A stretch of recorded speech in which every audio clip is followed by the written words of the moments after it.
All right, now that I'm done spending the last 30 minutes troubleshooting my microphone, which is now working, let's talk about this movie. It is called 28 Years Later. It is a sequel to 28 Days Later and 28 Weeks Later. I will talk about all of these movies briefly and then review this one. Let's discuss this movie.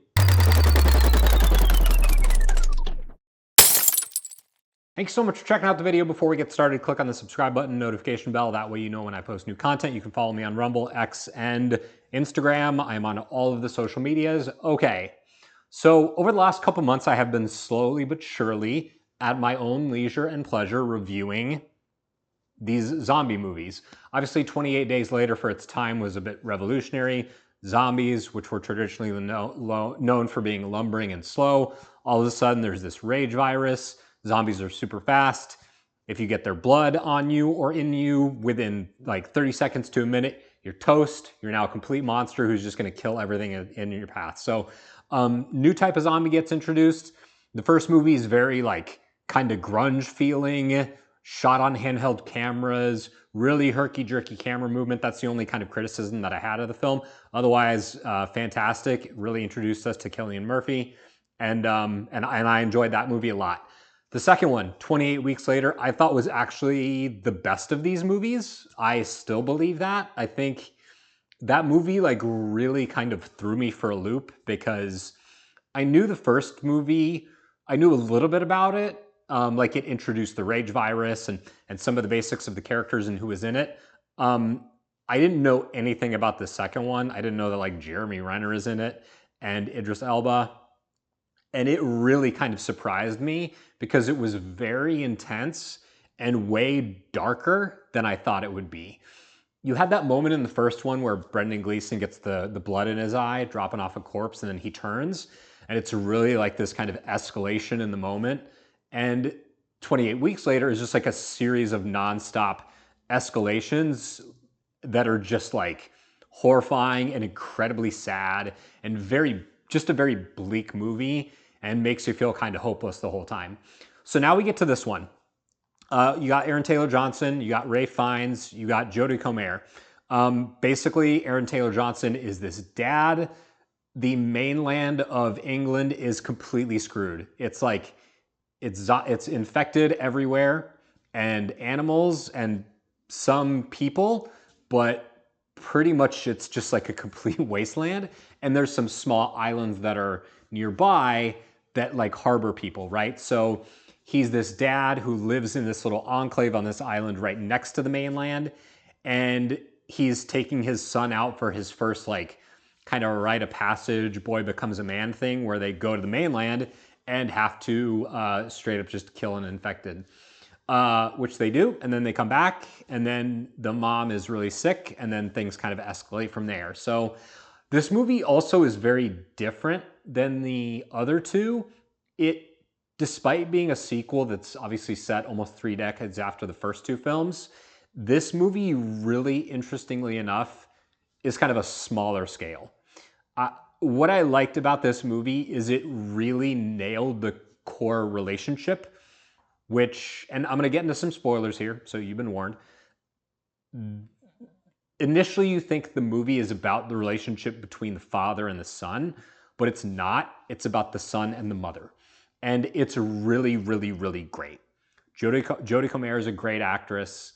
And she's really, really, really awesome in what could have very easily been a wasted role, but she kind of ends up stealing the show, which I wasn't expecting.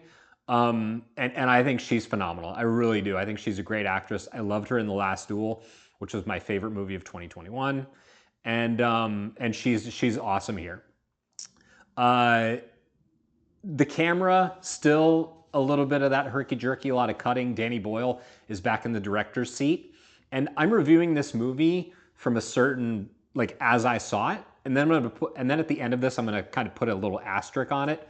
It'll make sense when we get there. So I saw this movie and Ralph Fiennes is in it. He plays this like doctor who is maybe like a little bit messed up in the head. They're kind of scared of him. He's kind of become like this urban legend. The movie also introduces something cool, which is the alphas. They're like kind of these zombies that still have a little bit of their faculties left. They're all like big and really super hard to kill, and just really like they're really a problem for the people who are left. And I think it's cool that they introduce kind of a new type of zombie in this, and one that's actually brings some real like heft and menace to the proceedings. So I really, really did like this movie. Visually, it's actually really stunning. It's very much a Danny Boyle film, and a lot of cuts, a lot of action, a lot of movement with the cameras, and really good like engaging work from our characters. Now, the asterisk is two things. One, it's an explanation for something really important with this movie. And two, it's to talk about the ending, which I think sucks. And it's really disappointing because I really did love this movie until I didn't. And when I didn't was at the end. I thought the end of this movie is awful. I think it is straight up garbage. I think it's an insult to people who like these movies. And it ends on a cliffhanger, which is normally fine, but here it's a callback to a character that we know almost nothing about from the very first scene. They literally just introduce this character in like 30 seconds and then the movie just ends. Now, I think that's a shitty way to do your movie. I really do. If you don't know that there's now a sequel coming, which I didn't when I saw this.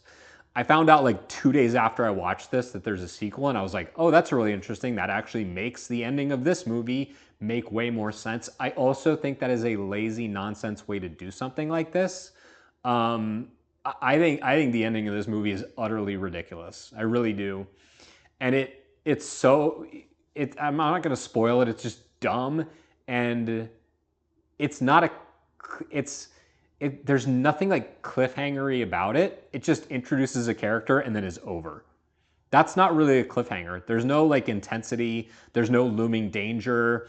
There's no like, oh my God, what's going to happen next? The movie is just over. And I think you can do that if you do it in the right way. And I don't think this movie does it at all. And the only way this ending makes any sense whatsoever is if you know and are kind of looking forward to the sequel. So I hate the ending of this movie. I think it's trash. It's going to have its defenders. I think they're crazy and wrong. Hit me up in the comments. Let me know if I'm the one who is crazy and wrong. But yeah, that's what I thought of 28 Years Later. Let me know what you think, and I will see you next Saturday at 9 a.m.